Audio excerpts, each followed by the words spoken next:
Welcome to Building Capacity for Prevention, an excerpt from the Prevention Planning Roundtable discussion with child welfare leaders. I'm Sarah Vidrine from the Capacity Building Center for States. In this excerpt, participants engage in conversation about the influence of internal capacity on an agency's ability to move a prevention plan forward. Let's listen as they share their stories, strategies, and lessons learned. We, in the beginning, had this work situated so that, as often happens in state systems, people just kind of inherit a project on top of their regular job. And then they have to figure out how to manage that. And this was really huge. And we made the decision to bring in a dedicated project manager and administrator who would work on this program and then help coordinate the work across the agency and with our stakeholders and partners. And that has been a tremendous benefit to us. So I think structuring the work that way is really important for states to consider. Yeah, that's actually what we did as well in Oklahoma. We visited a neighboring state who was ahead of us initially in kind of their family first planning and getting their plan approved. And we were trying to figure out from them, what were the lessons learned that they would share with us. And one of the things that we took away from that conversation was the idea of a dedicated person. And so that's exactly what we did. And I think it was a huge contributor to our success in getting the plan done. One of the other super practical things that we did was our Office of Child Abuse Prevention lies in the Health Department and Child Welfare lies in the Human Services Department. The Office of Child Abuse Prevention has to write a state plan every couple of years, and they revise it and have interval meetings about whether they're progressing along their state plan. Obviously, we have state plans as well. And so we actually worked with them to merge the opportunities to have stakeholders come together and speak into both those plans. And we said, hey, this is about prevention across primary, secondary, and tertiary, not just family first or not just the primary prevention plan that the health department does. And I think folks that were more in the child welfare space are thinking now more upstream, and folks who are more in the primary prevention space are understanding how prevention might work as it relates to child welfare. And so that's been a real practical way that we just kind of joined forces with another state agency that had a plan as well that kind of worked out well for us.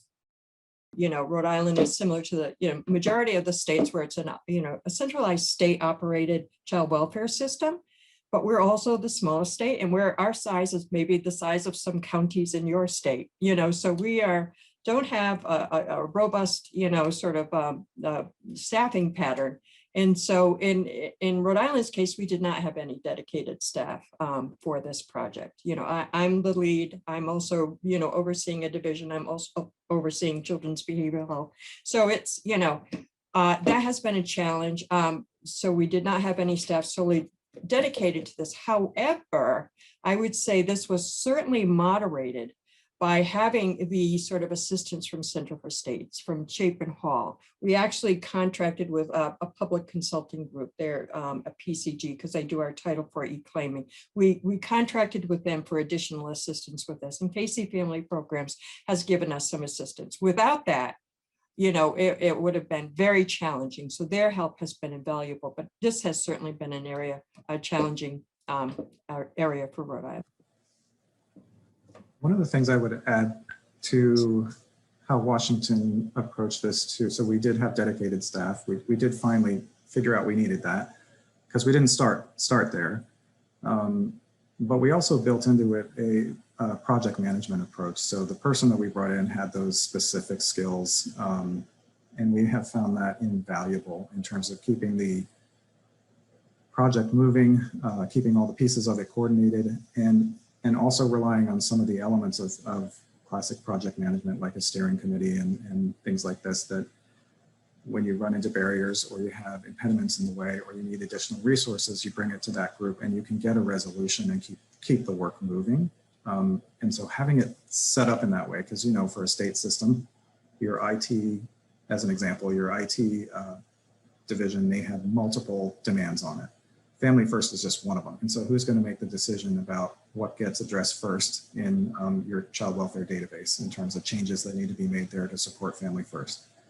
And so having things like that project management structure with the executive sponsor, the business sponsor, the steering committee, where it was really clear what the governance was and how to make decisions, really helped keep things moving. I would totally echo that, Stephen, on our end in Oklahoma too. I would say the piece of that really helped move us forward once that decision was made to start setting the stones for that structure to be in place and for us to do that in that manner for sure. I will say in Kentucky, we did have dedicated staff. So we had a project lead, which was a full-time position to lead the overall implementation of Family First. We also had we added a QRTP implementation lead, a prevention implementation lead. I think what we're finding, almost 2 years down the road is we need even more staff.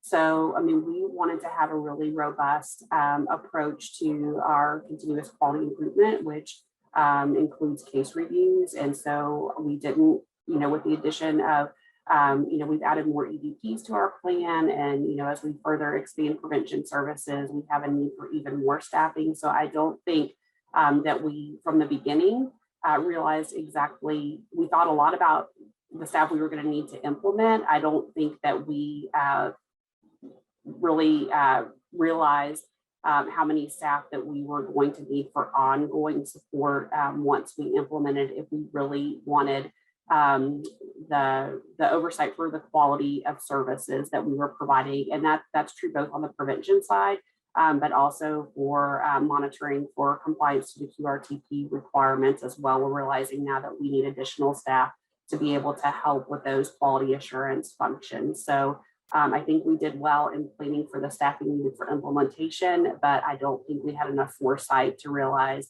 the staffing that we were going to need to support long-term. That's a great point, Kristen. We have the same experience. We've determined we're going to need to have staff in each of our regions to support the implementation and to make sure that across the state we're getting a consistent experience and the staff have the support in their offices. And it wasn't something that we initially thought of way back when we were first starting. So it's worth keeping in mind as states are working on this. In terms of capacity for moving forward, I appreciate, the prevention is a priority for our department. So, assessing and bringing on, that infrastructure for additional child welfare workers to support that implementation so that we can ensure that we have, positive outcomes, that is there, and that's, a priority. Now that you've had an opportunity to listen to these stories, consider bringing your team together to discuss the additional capacities that could help you move your prevention plan into action.